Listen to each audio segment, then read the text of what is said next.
Nikite, Atranos. Bu kaleler düştüğünde Bursa'yı bizden kim koruyabilir Osman Bey? Ey gidi Bursa. Destan. नाजरीन, हम जानते हैं कि कुर्लुस उस्मान सीरीज़ में आपकी दिलचस्पी इसलिए है कि आप जानना चाहते हैं कि सल्तनत उस्मानिया जैसी अजीम सल्तनत कैसे वजूद में आई और उसके क़याम में कैसी कैसी और कितनी बड़ी मुश्किलात पेश आईं और उनका किस जुर्रतमंदी के साथ मुकाबला किया गया। तो यकीनन 3 बर-ए-आज़मों तक फैली और 700 साल तक कायम रहने वाली सल्तनत के क़याम में अर्तुगरुल गाज़ी और फिर उस्मान गाज़ी को शुरू से ही कठिन मराहल का सामना करना पड़ा, जिनमें मंगोलों और बाज़ंतीनी दुश्मनों के साथ साथ अपने तुर्क मुसलमान मुखालिफिन और अपनी सफ़ों में मौजूद गद्दार शामिल हैं। और आखिरकार उस्मान गाज़ी इन तमाम मसाइब का मुकाबला करते हुए सल्तनत के क़याम में कामयाब हो गए। ताहम दुश्मनों को ज़ेर करने में उनके अपनों की गद्दारी ने बड़ी मुश्किलात पैदा की।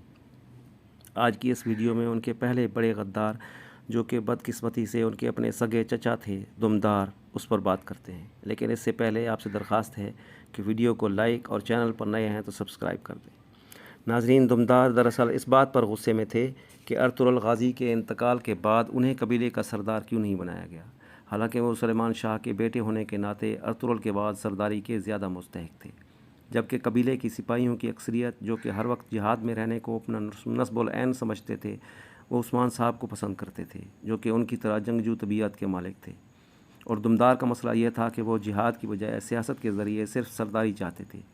उनको रियासत के क़याम और मुसलमानों के लिए एक मुस्तहकम वतन के हसूल में कोई दिलचस्पी नहीं थी।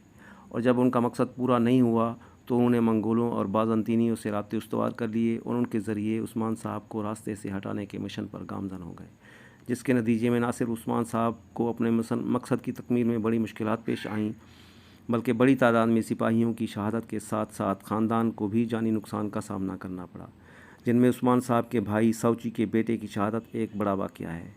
अब जैसे कहते हैं ना कि गद्दारी और साजिश कभी ना कभी आश्कार हो ही जाती है, और बड़े से बड़ा और चालाक मुजरिम भी कोई ना कोई सुराग छोड़ जाता है जिससे वो पकड़ा जाता है। तो इसी तरह दुमदार भी अपनी अंगूठी की वजह से पकड़ा गया और फिर ज़िल्लत आमेज़ तरीके से अपने अंजाम को पहुंचा। वैसे गद्दार के रूप में अदाकार ने बहुत उम्दा अदाकारी की है। आप इसे अदाकारी पर कितने नंबर देंगे, कमेंट्स में बताइएगा। मिलते हैं अगली वीडियो में एक दूसरे गद्दार के वाक़े के साथ। अल्लाह।